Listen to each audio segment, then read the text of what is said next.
Hello नमस्कार दोस्तों, आप सभी का आपके अपने YouTube channel arithmetic to advance पर बहुत बहुत स्वागत है।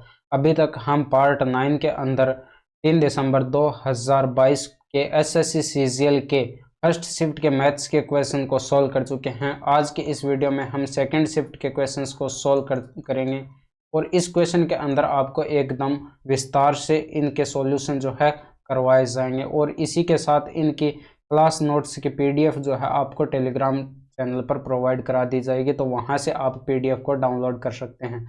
चलिए क्वेश्चन नंबर फर्स्ट से शुरू करते हैं। इस क्वेश्चन नंबर फर्स्ट के अंदर आपको दे रखा है एक वस्तु का अंकित मूल्य 10,927 है। त्योहार के मौसम के कारण एक निश्चित प्रतिशत में छूट घोषित की जाती है। राजू एक वस्तु को कम की गई कीमत पर खरीदता है और उसे 10,927 पर बेचता है और 11.5% का लाभ कमाता है। तो बताइए कि कितने प्रतिशत की छूट आपको दी गई थी। इस क्वेश्चन के अंदर देखिए कहना क्या चाहता है। इस क्वेश्चन को पहले उस बात को समझिए। यहाँ पर देखिए करने के लिए इस क्वेश्चन को मैं डायरेक्ट भी सोल्व कर सकता हूँ, लेकिन मेरा मेन पर्पज जो है यह है कि इस वीडियो को जो भी यहाँ पर देखने आए उन हर एक बंदे को यह सॉल्यूशन जो है कंप्लीट समझ में आए।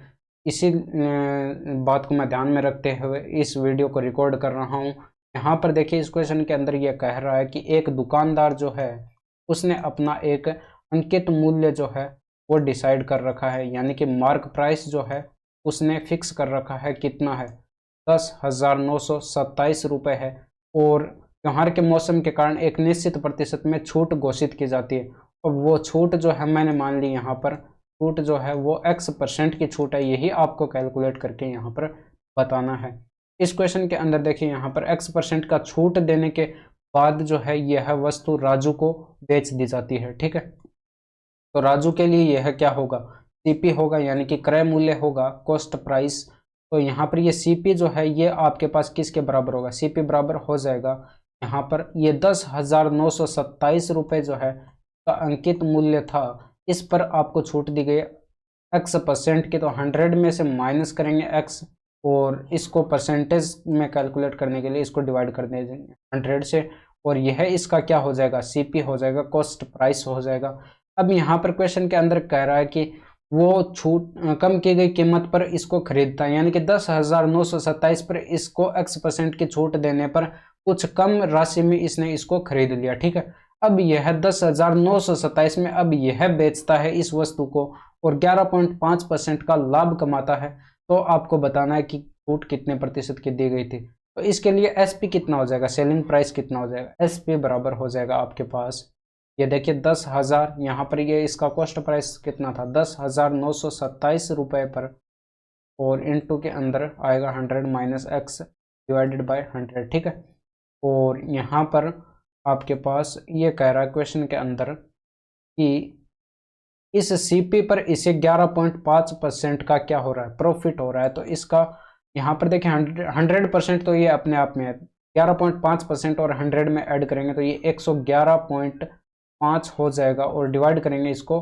100 से परसेंटेज के लिए। ठीक है, और ये बराबर हो जाएगा किसके? 10,927 के बराबर हो जाएगा, क्योंकि सेलिंग प्राइस जो आपके क्वेश्चन में दे रखी है कितनी? 10,927 दे रखी है, तो इसके बराबर हो जाएगा। यहाँ से इसको सॉल्व करिए और x की वैल्यू कैलकुलेट कर लीजिए। तो यहाँ पर ये 10,927 इससे कैंसिल हो जाएगा एक बार और ये पॉइंट हटाएंगे तो ये बट्टे के अंदर 1000 हो जाएगा और इसको सॉल्व करेंगे तो हमारे पास ये आएगा 100 minus x, 100 minus x into के अंदर आएगा ये 1115 आएगा और बराबर आएगा हमारे पास ये 100 इंटू के अंदर आएगा 1000। 5 से इसको कैंसिल करेंगे तो ये 3 बार कैंसिल हो जाएगा। ठीक है, और ये 20 बार कैंसिल हो जाएगा और यहाँ पर देखिए इसको ब्रैकेट को खोलेंगे तो ये आपके पास आएगा 22,300। 22,300 आएगा, माइनस के अंदर 223 x आएगा और बराबर में आएगा ये 20,000। 20,000 इधर लाकर माइनस करेंगे तो ये 2,300 बचेगा, यानी कि x बराबर आ जाएगा 2,300। 2,300 डिवाइडेड बाय इसको करेंगे 223 से। 223 से इसको डिवाइड करेंगे तो ये 10 बार इसके अंदर भाग चला जाएगा और यहाँ पर फिर बचेगा शेषफल कितना बचेगा? 70 बचेगा। उतारेंगे 0, 700 के अंदर देखिए 3 बार चला जाएगा तो लगभग ये 10.3% के आसपास ये आपका आंसर आ जाएगा। ठीक है, तो इसके बाद यहाँ पर क्वेश्चन नंबर सेकंड देखिए, 36 और 198 का महत्तम समवर्तक HCF आपको कैलकुलेट करना है। तो आप इसको दो तरीके से कर सकते हैं, लेकिन मैं आपको यहाँ पर देखिए डायरेक्ट ही इसको करा देता हूँ। 198 देखिए, 198 दे रखा है और 36 दे रखा है। तो ये 36 जो है छोटी संख्या है, इसको लगभग इसके पास में ले जाना है। लगभग इसके पास में ले जाने के लिए यहाँ पर 6 से इसको मल्टीप्लाई कराएंगे तो ये ज़्यादा चला जाएगा। इसको 5 से मल्टीप्लाई करा देते हैं तो ये आपके पास 180 आएगा। अब इस 180 और इस 198 के अंदर आप डिफरेंस देखेंगे कितने का। यहाँ पर ये 18 अधिक दिखाई पड़ रही है, आपको 18 अधिक दिखाई पड़ रही है। तो इनका HCF जो है या तो ये 18 ही होगा या फिर इस 18 का ही कोई फैक्टर होगा। 18 का फैक्टर अगर हम करें तो 2 गुणे 9। अब यहाँ पर देखें 9 इसके गुणनखंड में आ रहा है तो 9 ऑप्शन में भी दिया गया, लेकिन 9 इनका HCF नहीं है। क्यों नहीं है? क्योंकि HCF का मतलब होता है कि वह बड़े से बड़ा धनात्मक पूर्णांक जो दी गई दोनों संख्याओं को कंप्लीटली डिवाइड कर दे तो वो हमारा क्या होता है? HCF होता है। तो इसीलिए यहाँ पर HCF जो है 18 है। इसके अलावा एक सेकंड मेथड भी आप इसके अंदर अप्लाई कर सकते हैं। वो सेकंड मेथड क्या है? देखिए 198 को आप डिवाइड करें, 198 को यानी कि बड़ी संख्या को अगर हम छोटी संख्या से डिवाइड करें, 36 से डिवाइड करेंगे तो ये 5 बार चला जाएगा भाग 180 और यहाँ पर शेषफल कितना बचेगा? 18 बचेगा। और अब शेषफल 18 बचा, इस 18 शेषफल का इसके अंदर भाग देंगे 36 के अंदर, ठीक है। 36 के अंदर भाग देंगे तो ये 2 बार चला जाएगा, 18 दूनी 36 और शेषफल बचेगा 0। जहां पर आपका शेषफल 0 आ जाए उस स्थिति में आपके पास ये जो भाजक होता है, यहाँ पर देखिए ये भाजक है 18, वही आपका क्या होगा? HCF होगा। तो ये दोनों मेथड से मैंने आपको इस क्वेश्चन को सॉल्व करा दिया। इसके बाद नेक्स्ट क्वेश्चन देखिए, यहाँ पर tan थीटा माइनस 14 पाई निम्न में से किसके बराबर है? तो ये क्वेश्चन यहाँ पर देखिए tan थीटा माइनस 14 पाई को मैं लिख सकता हूँ, ये tan और माइनस का चिन्ह यहाँ पर कॉमन ले लीजिए तो ब्रैकेट के अंदर आपके पास आ जाएगा 14 पाई और माइनस के अंदर आएगा थीटा, ठीक है। और यहाँ पर देखिए एक फॉर्मूला हमारे पास होता है, एक फॉर्मूला होता है हमारे पास, यहाँ पर tan माइनस का थीटा दे रखा हो या बराबर हो जाता है हमारे पास माइनस का tan थीटा, क्योंकि यहाँ पर माइनस थीटा जो है वो चौथे चतुर्थांश में आएगा और चौथे चतुर्थांश में हमारे पास tan जो है नेगेटिव होता है। तो यही फॉर्मूला जो है मैं यहाँ पर अप्लाई करूँगा तो हमारे पास क्या आएगा? ये tan थीटा हो जाएगा, ये माइनस का tan थीटा हो जाएगा यहाँ पर, ठीक है। ये माइनस का tan और थीटा की जगह यहाँ पर दे रखा है हमारे 14 पाई और माइनस के अंदर, ठीक है। अब यहाँ पर एक फॉर्मूला हमारे पास और होता है, एक फॉर्मूला हमारे और होता है, वो फॉर्मूला है हमारे पास tan 2n पाई दे रखा हो, यानी कि पाई के गुणा में ऐसी संख्या दे रखी हो जो कि 2 की गुणज हो, यानी कि सम संख्या हो जो कंप्लीटली 2 से क्या हो? विभाजित हो, ऐसी संख्या दे रखी हो और माइनस के अंदर थीटा दे रखा है। तो वो कौन से चतुर्थांश में आएगा? वो चौथे चतुर्थांश में आएगा और चौथे चतुर्थांश में हमारे पास tan जो है वो फिर से नेगेटिव होगा और माइनस का tan थीटा आएगा, ठीक है। तो ये यहाँ पर हमारे पास अब आंसर में क्या आ जाएगा? ये बराबर हो जाएगा, हमारे पास माइनस का चिन्ह पहले से बाहर है और माइनस का tan थीटा आएगा और ये माइनस माइनस क्या हो जाएगा? प्लस हो जाएगा। तो ये आपके पास आ जाएगा tan थीटा, तो tan थीटा आपका सही जवाब हो जाएगा। इसके बाद यहाँ पर क्वेश्चन नंबर 4 देखिए, इस क्वेश्चन के अंदर दे रखा है आपको साइन की पावर 4 थीटा प्लस के अंदर कोस की पावर 4 थीटा। देखिए इस क्वेश्चन के अंदर मैं साइन की पावर 4 थीटा, ठीक है, और प्लस के अंदर यहाँ पर देखिए पहले आपको ऑप्शन भी देख लेना है कि हमें किस रूप में इसको कन्वर्ट करना है। तो यहाँ पर हमें साइन साइन दिखाई पड़ रहे हैं सारे ऑप्शन के अंदर, तो यानी कि इस वाले फॉर्म को हम साइन वाले पदों में ही कन्वर्ट करेंगे। तो यहाँ पर कोस की पावर 4 दे रखी है तो इसको मैं लिख सकता हूँ कोस स्क्वायर थीटा का होल स्क्वायर लिख सकता हूँ, ठीक है। अब यहाँ पर मैं एक फॉर्मूला अप्लाई कराऊंगा, यहाँ पर देखिए साइन की पावर 4 थीटा हो जाएगा प्लस के अंदर कोस स्क्वायर थीटा हमारे पास होता है 1 माइनस साइन स्क्वायर थीटा और इसका होल स्क्वायर हो जाएगा। यहाँ पर a माइनस बी का होल स्क्वायर का फॉर्मूला जो है हम यहाँ पर लगा देंगे तो 1 का स्क्वायर 1 होगा और प्लस के अंदर ये साइन की पावर 4 थीटा होगा और माइनस के अंदर ये 2 साइन स्क्वायर थीटा हो जाएगा। यहाँ पर इसको सॉल्व करके लिखें तो ये साइन की पावर 4 थीटा प्लस के अंदर साइन की पावर 4 थीटा 2 साइन की पावर 4 थीटा हो जाएगा और ये माइनस 2 साइन स्क्वायर थीटा आगे लिख लेते हैं और प्लस का 1 जो है बाद में आ जाएगा। तो यही आपका सही जवाब हो जाएगा। इसके बाद नेक्स्ट क्वेश्चन देखिए, यहाँ पर 6 प्लस अंडरूट 8 और 3 माइनस अंडरूट 2 के बीच मध्यानुपाती ज्ञात कीजिए। तो यहाँ पर मध्यानुपाती का फॉर्मूला जो है आपको पीछे करवा दिया गया है कि अंडरूट बी बराबर होता है आपके पास अंडरूट ए सी। ए और सी वो संख्याएं जो आपको क्वेश्चन में दे रखी हैं। तो ये हमारे पास क्या हो जाएगा, अंडरूट के अंदर आएगा 6 प्लस का अंडरूट 8 और यहाँ पर इसके गुणा में आ जाएगा 3 माइनस का अंडरूट 2।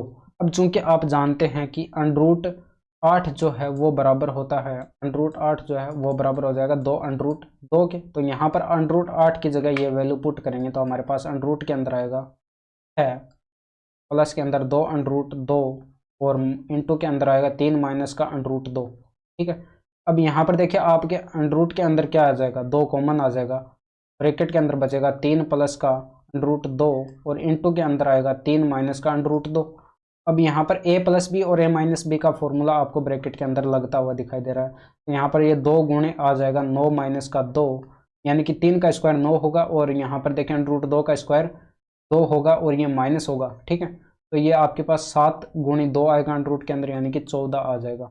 ये 14 अंडरूट 14 जो है आपका सही जवाब है। इसके बाद इस क्वेश्चन को देखें, यहाँ पर x माइनस वाई बराबर दे रखा है 1 और यहाँ पर x square plus y square बराबर दे रखा है 41 और एक्स वाई जो है ग्रेटर देन है 0 या इक्वल्स टू है 0। एक्स प्लस वाई का मान आपको कैलकुलेट करके यहाँ पर बताना है। तो यहाँ पर देखिए x square plus y square जो है वो आपके पास किसके बराबर होता है, एक्स माइनस वाई का होल स्क्वायर कर दें और प्लस के अंदर इसको करना होगा 2xy, इसके बराबर होता है x square plus y square और ये बराबर दे रखा है आपको 41 के। यहाँ पर x माइनस वाई की वैल्यू यहाँ से रखेंगे 1, तो ये 1 का स्क्वायर होगा, प्लस के अंदर 2xy आएगा और ये बराबर आ जाएगा 41। तो ये 1 इधर ले जाकर माइनस करेंगे तो 2xy की वैल्यू आपके पास आ जाएगी 40। ठीक है, इसके बाद यहाँ पर देखिए आपके पास एक फॉर्मूला होता है, x प्लस वाई का होल स्क्वायर आपको करना हो तो आपके पास होता है x का स्क्वायर प्लस के अंदर y का स्क्वायर और प्लस के अंदर 2xy होता है। यहाँ पर x प्लस वाई स्क्वायर की वैल्यू आपको दे रखी है 41, यहाँ पर 41 आ जाएगा और 2xy की वैल्यू हम कैलकुलेट कर चुके हैं पर कितनी 40, ये 40 यहाँ पर रखेंगे, ये बराबर हो जाएगा आपके पास 81। तो x प्लस वाई का होल स्क्वायर बराबर 81 है तो x प्लस वाई बराबर किसके बराबर होगा, रूट कर दीजिए तो यही आपका सही आंसर। इसके बाद नेक्स्ट क्वेश्चन देखिए, यहाँ पर हीरे के एक टुकड़े का मूल्य उसके वजन के वर्ग के साथ बदलता रहता है। RS 6000 यहाँ पर रुपए दे रखा है, 6084 मूल्य के एक हीरे के को 3 टुकड़ों में काटा जाता है, उसका वजन जो है 3:2:1 के अनुपात में विभाजित हो जाता है। काटने में होने वाली हानि ज्ञात करनी है आपको। तो यहाँ पर देखिए ये आपके क्वेश्चन में दे रखा है टुकड़े का मूल्य जो है उसके वजन के वर्ग के साथ बदलता है। अगर आपको ये लाइन समझ में आ गई तो ये क्वेश्चन आपका सोल्व हो जाएगा। यहाँ पर देखिए कब मैंने मान लिया हीरे का मूल्य जो है प्राइस से P से लिखा है, ठीक है। अब ये समानुपाती दे रखा है वेट के वर्ग, वेट मैंने यहाँ पर W माना है, ठीक है, वेट के वर्ग के समानुपाती दे रखा है। तो यहाँ पर समानुपाती का निशान अगर आप हटाएंगे तो P बराबर आ जाएगा W का स्क्वायर इंटू में K। यहाँ पर क्या है, ये यहाँ पर एक कॉन्स्टेंट वैल्यू है, ठीक है, ये यहाँ पर एक नियतांक है, कांस्टेंट वैल्यू।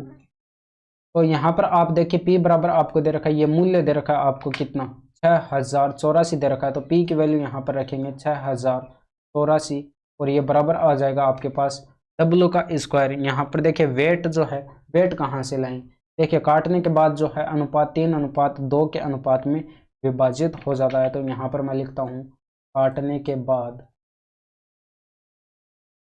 और यहाँ पर वजन जो है 3:2 और 1 अनुपात के अनुपात में यहाँ पर विभाजित हो जाता है, ठीक है।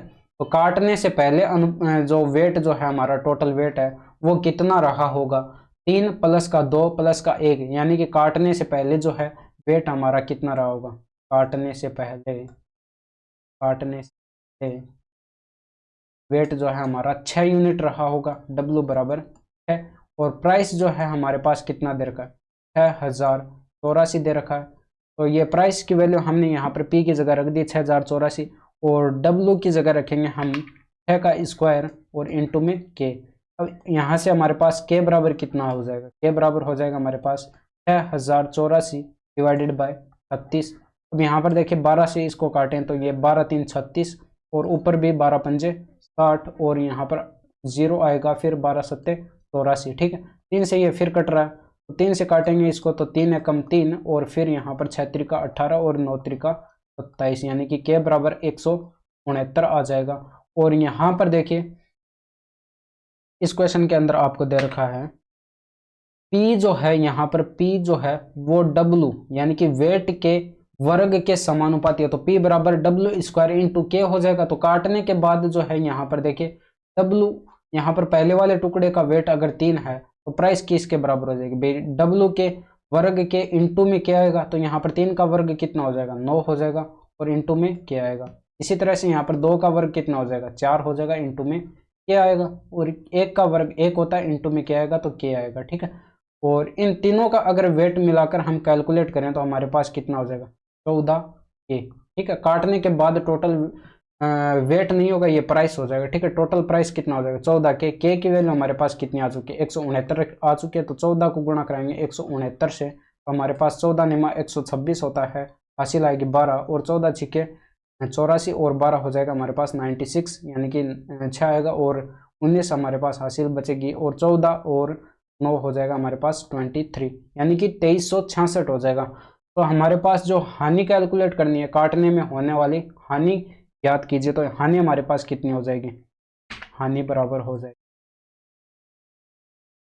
बराबर, यहाँ पर देखिए पहले का मूल्य कितना था, यहाँ पर 6084 रुपये था और इसमें से माइनस करेंगे काटने के बाद होने वाली हानि, यहाँ पर 2366 आ चुकी है। इसको घटाएंगे, इसमें से ये 8 बचेगा और फिर यहाँ पर 8 में से 7 में से 6 जाएगा 1 बचेगा और फिर यहाँ पर 10 में से 3 जाएगा 7 बचेगा और ये आपके पास बचेगा 3। ठीक है, तो 3 7 1 8 आपका सही जवाब हो जाएगा।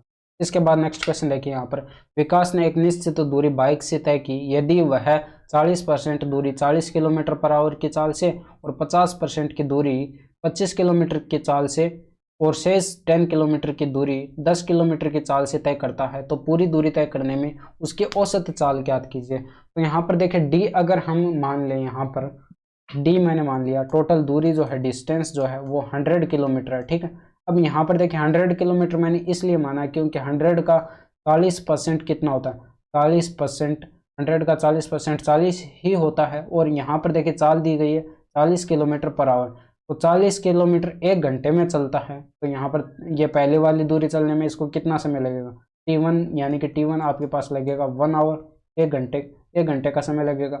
इसी तरह से ये 50%, 100 का 50% कितना हो जाएगा, 100 का 50% 50 ही होता है और 25 किलोमीटर यहाँ पर आवर आपको चाल दी गई है दूसरी चाल। ठीक है, तो यानी कि 50 किलोमीटर की दूरी है 1 घंटे में 25 किलोमीटर चलता है, तो 50 किलोमीटर कितने घंटे में चलेगा 2 घंटे में, तो ये T2 बराबर आपके पास हो जाएगा 2 आवर। ठीक है, और इसके बाद यहाँ पर 10% कैलकुलेट करें 100 का, तो 10% 100 का कितना होता है 10 किलोमीटर, 1 घंटे में 10 किलोमीटर चलता है, तो 10 किलोमीटर की दूरी चलने में कितना समय लगेगा, यहाँ पर T3 आपके पास आ जाएगा 1 आवर।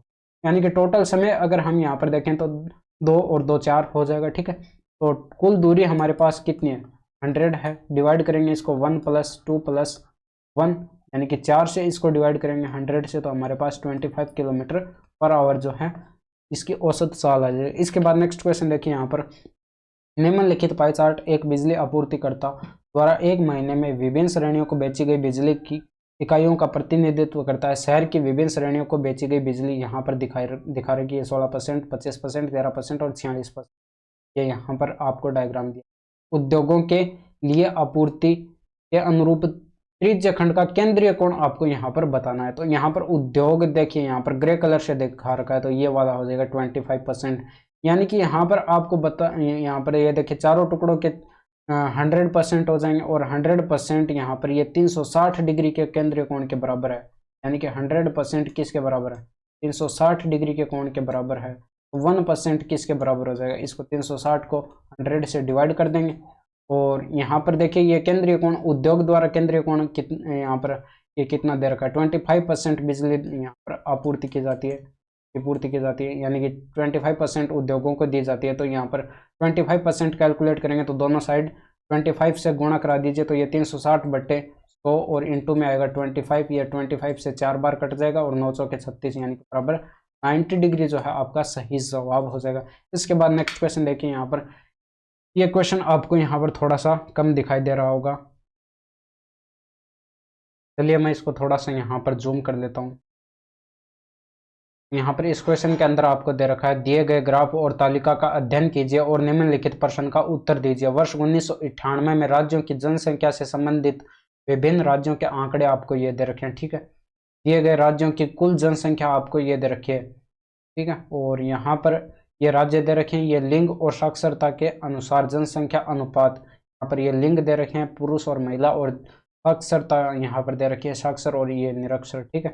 ये आपको टेबल दे रखी है। यदि वर्ष 1998 में पिछले वर्ष की तुलना में गोवा की जनसंख्या में 20% और अरुणाचल प्रदेश की जनसंख्या में 10% की वृद्धि हुई है, तो वर्ष 1997 में गोवा और अरुणाचल प्रदेश की जनसंख्या का अनुपात क्या था, यह आपको बताना है। तो यहाँ पर देखिए इस टेबल के अंदर देखिए गोवा की जनसंख्या में कितने प्रतिशत की वृद्धि हुई, 20% की वृद्धि हुई है। तो गोवा पर 20% की वृद्धि हुई है। 20% की वृद्धि, यहाँ पर 20% की फ्रैक्शन वैल्यू कितनी होती है, 1/5 होती है। 1997 में अगर इसकी 5 थी, ठीक है, 5 थी, तो 5 का 20% कितना होता है, 1 होता है। 1998 में 1 की वृद्धि हुई होगी, 5 पर 1 की वृद्धि, तो 1998 में कितनी होगी, 6 हो गई होगी, ठीक है। और 6 की वैल्यू दे रखी है आपके क्वेश्चन में कितनी, 12 दे रखी है। यहाँ पर देखिए ये गोवा की जनसंख्या कितनी दे रखी है, ये 12% दे रखी है, ठीक है। तो ये गोवा की जनसंख्या 12% दे रखी है, यानी कि ये इसका 2 गुना दे रखा है डाटा, इसका 2 गुना करेंगे तो ये आपके पास 1997 की जनसंख्या आ जाएगी, कितनी आ जाएगी, 10 आ जाएगी। और इसके बाद यहाँ पर ये देखिए अरुणाचल प्रदेश की जनसंख्या पर कैलकुलेट करेंगे तो ये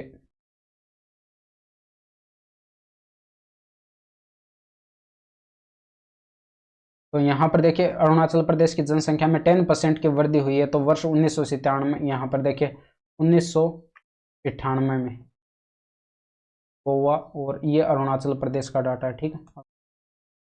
अरुणाचल प्रदेश में जो है यहाँ पर कितने प्रतिशत की वृद्धि हुई है, 10% की वृद्धि हुई है। तो 10% की फ्रैक्शन वैल्यू कितनी होती है, 1/10 होती है, यानी कि 10 पर 1 की वृद्धि होगी। तो ये आपके पास 1997 में जनसंख्या कितनी हो जाएगी, 1997 में हो जाएगी 10 थी, 10 पर 1 की वृद्धि 1998 में 11 हो जाएगी। 11 की वैल्यू आपके क्वेश्चन में दे रखी है। और अरुणाचल प्रदेश की जनसंख्या का परसेंटेज देखिए दे रखा है, तो ये आपके पास दे रखा है 25% दे रखा है। यहाँ पर 11 की वैल्यू दे रखी है 25, ये कितना गुना दे रखा है, 11 को कितने से 25/11 से गुणा कराएंगे, मेरे पास 25 आएगा। यहाँ पर 1997 में डाटा कैलकुलेट करने के लिए 10 को गुणा करा दीजिए 25/11 से, तो ये आपके पास कितना हो जाएगा, 250/11 हो जाएगा। तो यहाँ पर आपसे पूछा गया क्वेश्चन के अंदर 1997 में गोवा और अरुणाचल प्रदेश की जनसंख्या का अनुपात क्या था, ये आपसे पूछा गया। तो हम कैलकुलेट करेंगे यहाँ पर 1997 गोवा और अरुणाचल प्रदेश की जनसंख्या का अनुपात हम कैलकुलेट करें। तो हमारे पास गोवा की जनसंख्या कितनी है 1997 में, देखिए 1997 में गोवा की जनसंख्या है 10, और इसको डिवाइड करेंगे 1997 में अरुणाचल प्रदेश की जनसंख्या कितनी कैलकुलेट की है 250 डिवाइडेड बाय 11। यहाँ पर 0 से 0 कट जाएगा और ये ऊपर जाएगा, हमारे पास 11 ऊपर चला जाएगा। यहाँ पर देखिए 11/25, 11:25 जो है आपका सही जवाब हो जाएगा, ये आपका। इसके बाद नेक्स्ट क्वेश्चन देखिए, इस क्वेश्चन के अंदर आपको दे रखा है, यदि x + 1/x बराबर 2 cos थीटा है तो x³ + 1/x³ आपको कैलकुलेट करके बताना। तो ये आपके पास बराबर हो जाएगा 2 cos थीटा का होल क्यूब माइनस के अंदर 3 इंटू में 2 cos थीटा, 3 इंटू में 2 cos थीटा आ जाएगा, ठीक है। और इसको सॉल्व करेंगे तो आपके पास ये आएगा 8 cos³ थीटा और माइनस के अंदर 6 cos थीटा। और यहाँ पर हम 2 कॉमन ले सकते हैं, तो ये आपके पास 4 cos³ थीटा आएगा और माइनस के अंदर ये 3 cos थीटा आएगा, ठीक है। अब ये ब्रैकेट वाला आपका फॉर्मूला होता है 2 बाहर है, ठीक है, और ये ब्रैकेट वाला फॉर्मूला होता है cos 3 थीटा। ये cos 3 थीटा जो है आपका सही जवाब हो जाएगा। इसके बाद नेक्स्ट क्वेश्चन देखिए, x + 1/x बराबर -2 है, इसके वैल्यू का आपका मान बताना है। ठीक, आपको मान x बराबर यहाँ पर अगर हम -1 रखें, x बराबर -1 रखें, हमारे पास बराबर -2 आएगा। तो यानी कि इसमें भी अगर हम x बराबर -1 रखेंगे तो हमारा आंसर आ जाएगा। x बराबर -1 रखेंगे तो x की पावर -17 का -1 की पावर 17 का वैल्यू क्या हो जाएगा? -1, ये भी -1 आएगा, ये +1 आएगा, ये भी +1 आएगा, ये बराबर हो जाएगा पास 0। ठीक है, यहाँ पर देखिए आपको इस बात का ध्यान रखना है, -1 की पावर अगर ओड नंबर्स दे रखे हो, यानी कि -1 की पावर अगर आपको विषम संख्या दे रखी हो तो आपके पास -1 ही आएगा। लेकिन -1 की पावर अगर कोई इवन संख्या दे रखी हो, यानी कि सम संख्या दे रखी हो, तो आपके पास ये +1 आएगा। इस बात को यहाँ पर आपको, इसके बाद नेक्स्ट क्वेश्चन देखिए, यहाँ पर दे रखा है त्रिभुज XYZ समरूप है त्रिभुज GST के, और XY बराबर दे रखा है। यहाँ पर त्रिभुज बना लेते, ये मान लीजिए एक त्रिभुज है। ठीक है, XYZ X Z, और दूसरा त्रिभुज है हमारे पास GST S और T। अब यहाँ पर क्वेश्चन के अंदर दे ये रखा है कि त्रिभुज XYZ जो है वो समरूप है त्रिभुज GST के, और यहाँ पर XY जो है, XY का अनुपात GS भुजा के अनुपात यहाँ पर दे रखा है 2:3 दे रखा है। तो हमारे पास, इसलिए हम लिखेंगे, इसलिए यहाँ पर देखिए संगत भुजाओं का अनुपात जो है हमारे पास बराबर हो जाएगा, यानी कि XY का अनुपात GS, यहाँ पर XY की संगत भुजा GS है, तो इस GS और बराबर यहाँ पर ये देखिए ये दोनों त्रिभुज समरूप दे रखे हैं, तो इनके संगत भुजाओं के सभी अनुपात जो हैं बराबर होंगे। YZ की संगत भुजा जो है ST है, तो YZ का ST के साथ अनुपात भी बराबर होगा, और यहाँ पर XZ का GT के साथ अनुपात जो है वो भी बराबर होगा, और ये दे रखा आपको 2/3। तो यहाँ पर इस क्वेश्चन के अंदर अब दे रखा है यहाँ पर XV जो है भुजा YZ की माध्य का है, तो XV हम ये रेखा खींचेंगे, ये क्या है, इस YZ की माध्य का है, तो YZ आपके पास क्या हो जाएगा, ये YV क्या हो जाएगा, YZ का अपॉन 2, और ये वाली दूरी कितनी हो जाएगी, VZ, ये भी YZ की आधी हो जाएगी। ठीक है, और इसी तरह से यहाँ पर क्वेश्चन नंबर इसके अंदर दे रखा है, और GD जो है ST की, GD जो है ST की माध्य का दे रखी है, तो ये यानी कि ये भी आपकी दो बराबर भागों में बंट जाएगी, ST/2 और ये भी ST/2। ठीक है, अब आपको कैलकुलेट करना है YV/SD का होल स्क्वायर का मान आपको यहाँ पर बताना है।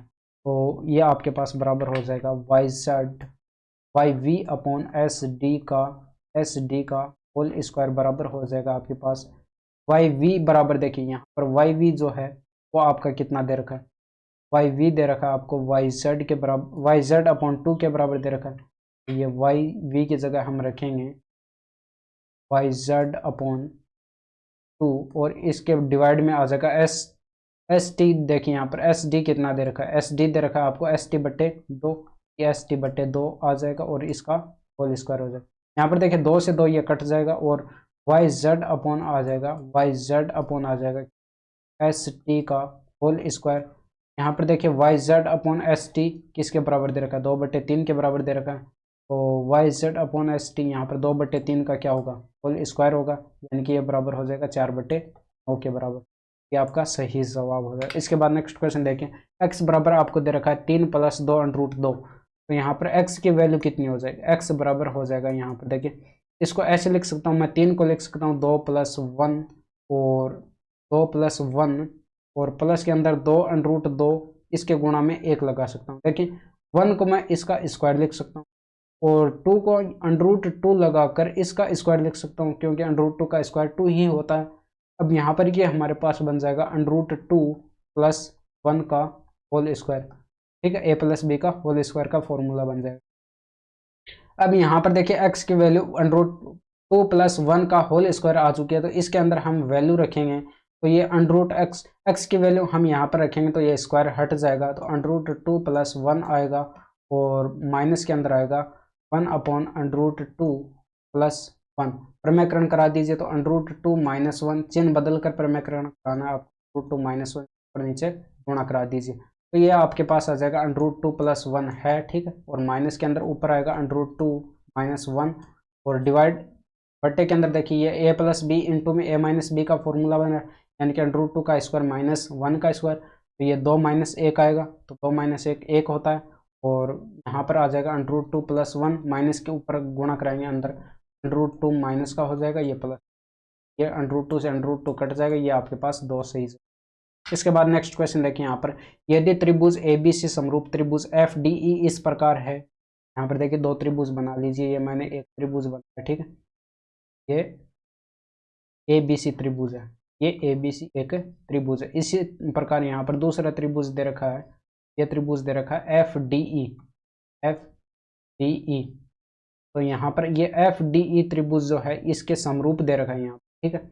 अब यहाँ पर AB जो है ये आपको दे रखा है 9 सेंटीमीटर, और AC आपको दे रखा है कितना 11 सेंटीमीटर, और DF दे रखा है आपको 16 सेंटीमीटर, DE आपको दे रखा है 12 सेंटीमीटर, और BC आपको ये कैलकुलेट करके बताना है। BC बराबर किसके हो जाएगा, BC, अब देखिए BC के संगत भुजा यहाँ पर DE है, BC बट्टे DE, यानी कि BC का DE के साथ अनुपात कैलकुलेट करें, ये अनुपात हमारे पास बराबर होगा इस AB अनुपात AB का FD के साथ अनुपात, ठीक है, यानी कि संगत भुजाओं का अनुपात आपस में क्या होता है, बराबर होता है। तो BC हमें कैलकुलेट करना है, DE हमें दे रखा है 12, और ये बराबर दे रखा है आपको, AB दे रखा है कितना 2, और FD दे रखा है 16।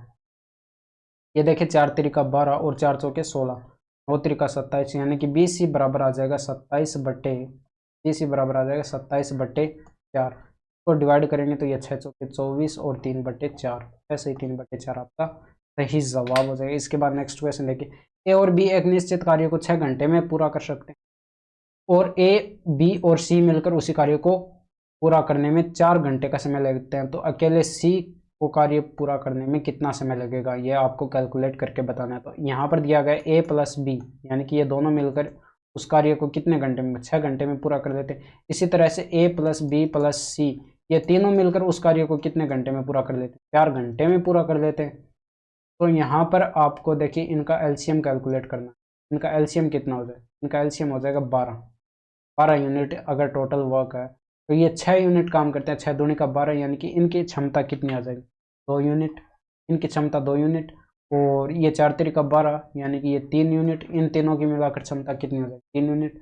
अब ए और बी की मिलाकर यहाँ पर कितनी दे रखी है, 2 यूनिट दे रखी है, तो टोटल इनकी 3 है और इनकी 2 है, तो ये बचा कितना, 1 बचा, 1 यूनिट का काम करेगा। अब यहाँ पर सी अगर अकेला काम करता है तो ये 12 यूनिट का काम 1 घंटे में 1 यूनिट का काम करता है, तो 12 यूनिट का काम 12 घंटों में पूरा करेगा, तो 12 घंटे आपके जवाब हो जाएगा। इसके बाद नेक्स्ट क्वेश्चन देखिए, नीचे दी गई तालिका 6 कंपनियों द्वारा रेफ्रिजरेटर के उत्पादन को दर्शाती है।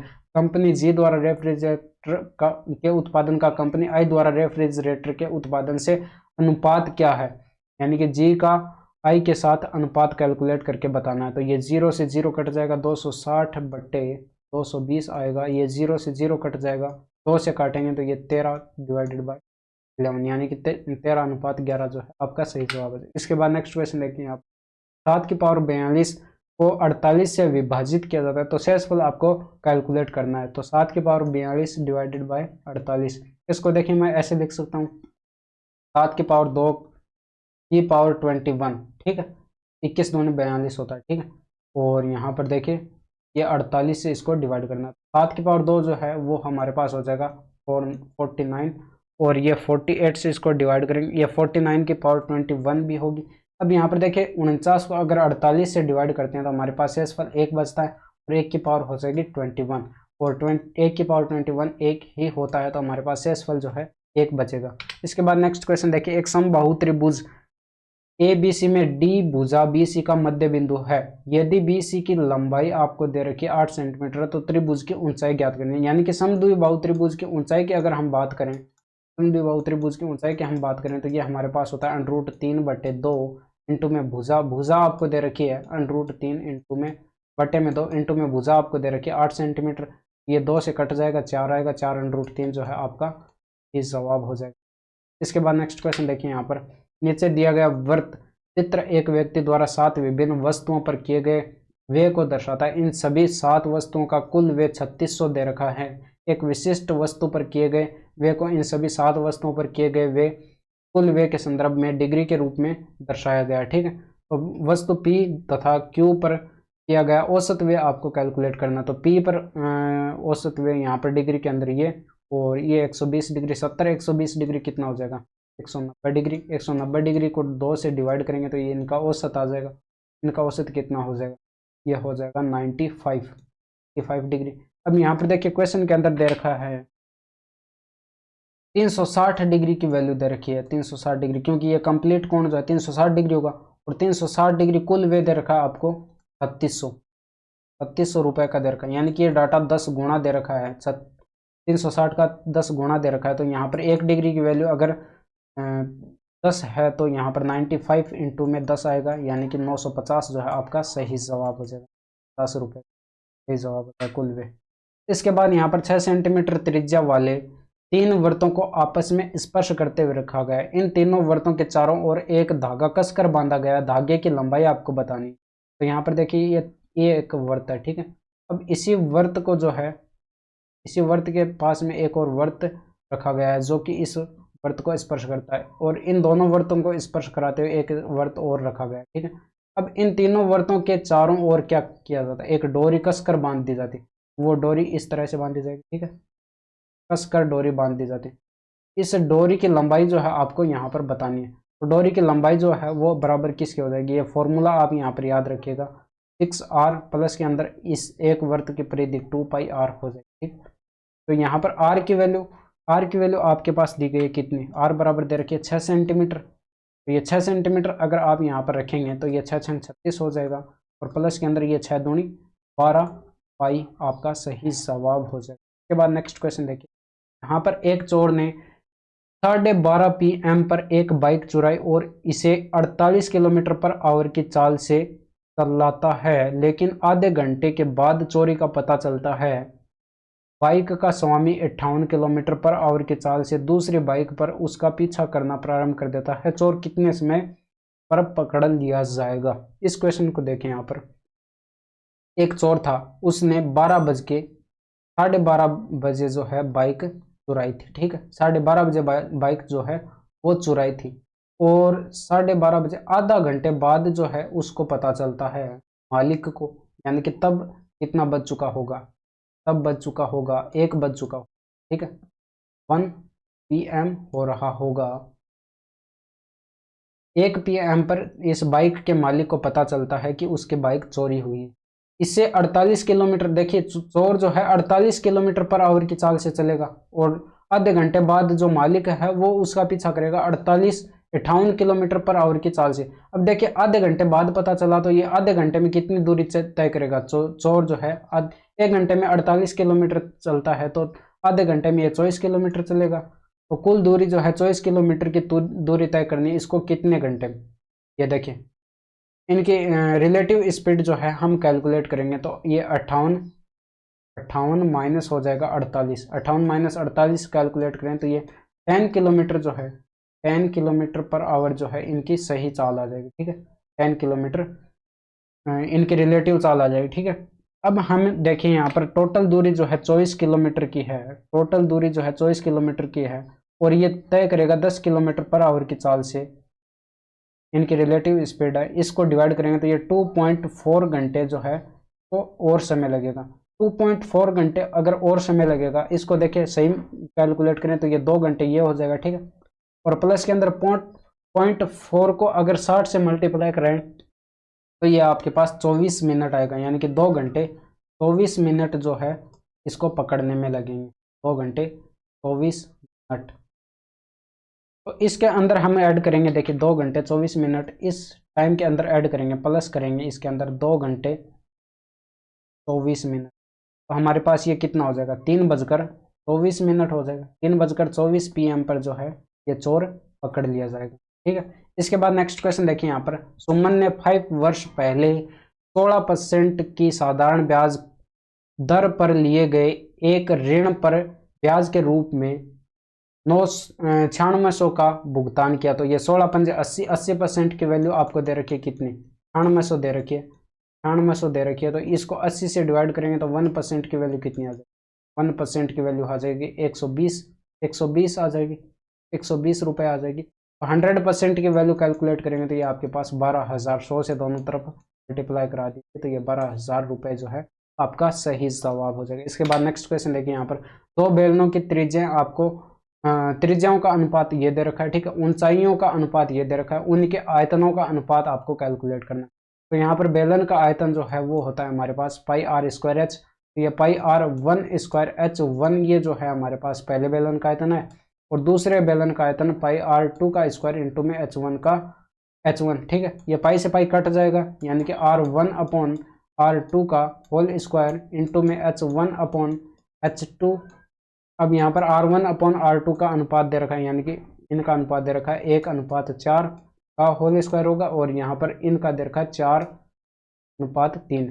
तो इसको सॉल्व कर दीजिए, 1/16 आएगा, और ये 4/3, ये 4 से कटेगा 4 बार, 4 3 12, 1:12 जो है आपका सही जवाब हो जाएगा। इसके बाद 25 नंबर क्वेश्चन देखिए, 25 नंबर क्वेश्चन देखिए, यहाँ पर संख्या P जो है वो 150 से 15% अधिक है, और यदि के पी से 15% कम है तो आपको के की वैल्यू यहाँ पर कैलकुलेट करके बतानी है। तो यहाँ पर अगर आप कैलकुलेट करें, पी की वैल्यू कैलकुलेट करें, तो ये आपके पास देखिए पी जो है 150 से कितनी अधिक दे रखी है, यहाँ पर 15% अधिक दे रखी है, तो यानी कि 20/3 के अधिक, तो ये 23/20 हो जाएगा। और ये यहाँ पर 15% जो है इसका कम दे रखा है, पी से कम है, ठीक है, के की वैल्यू 15% कम, तो यानी कि 100 में से माइनस करेंगे तो 85 डिवाइडेड बाई 17/25, 17/20 जो है आपका हो जाएगा, ठीक है। इसको सॉल्व कर लीजिए, आपके पास सही जवाब आ जाएगा। यहाँ पर देखिए 0 से 0 कट जाएगा, और यहाँ पर इसको 5 से कैलकुलेट, 5 से काटने तो ये 5 3 15, 500 के 20, यानी कि बट्टे में आएगा 8, और ऊपर इनको मल्टीप्लाई करा लीजिए तो ये 23, 23 को 3 से मल्टीप्लाई कराएंगे तो ये 69 आएगा, और इंटू में आएगा 17, और डिवाइडेड बाई 8, और इसको 69 को 17 से मल्टीप्लाई कराएं तो ये 17 निमा 153 होता है, हासिल आएगी 15, और ये 15 17 छिके 102, और 15 हो जाएगा 117, तो ये आपके पास बट्टे के अंदर 8 आ जाएगा। इसको यहाँ पर डिवाइड करेंगे तो ये आपके पास आ जाएगा 8 से इसको डिवाइड करेंगे तो 8 एकम 8, और फिर यहाँ पर शेषफल बचेगा 3, उतारेंगे 7, और 8 चौके 32 आएगा, 8 चौके 32 आएगा, और फिर यहाँ पर शेषफल बचेगा 5 बचेगा, और ये 8 छिके 48 हो जाए, ठीक है। 8 ये 146 ये यहाँ पर इतना मिलता है, ये सही जवाब। आगे इसको डिवाइड करेंगे 2562 है आपका सही जवाब हो जाएगा। तो ये थे आपके आज के 25 क्वेश्चंस। यहाँ तक आपको क्लास कैसी लगी कमेंट करके ज़रूर बताइएगा। आज के लिए इतना ही। तो दोस्तों that's all for today. Thank you, धन्यवाद, बाय बाय, टेक केयर।